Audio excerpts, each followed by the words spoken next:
Hello guys, তো আমরা হয়েছিলাম রাত 3টা বাজায়। তো 3টা বাজায় হয়ে না ওন থেকে আইলাম সকাল সকাল বাইরে। দেখেন রাইতে গাড়ি চালান মহা মুশকিল। তো রাইতে অত রিক্স নিয়ে গাড়ি চালাই নাই আমরা।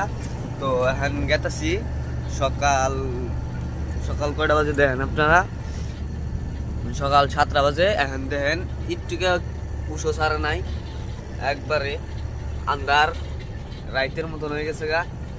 তো এখন যাওয়া নিছি আমরা রাইতে গাড়ি চালাই না আর কি। এই উষের মধ্যে রিক্স নিয়ে, আর বিহারে ট্র্যাক্টর আছে মাদার সুতরা সাইড দিয়ে যায়, যে হাউস যাবার না কালা কালা। তো এই জন্য রাইতে যায় নাই। তো এখন বাইক গাড়ি চালাইতেছে, আমি ঘুম থেকে হওয়ায় উঠলাম, উঠে ব্লক টেস্টার দিলাম। তো দেখেন আপনারা। তো আজকে যদি সারাদিন গাড়ি চালাই তো সন্ধ্যাকালা লক্ষ্ণৌ পাম। তো লক্ষ্ণৌটা পার করে রাত 10টা-11টা বাজে হয়ে পড়ুম আর কি।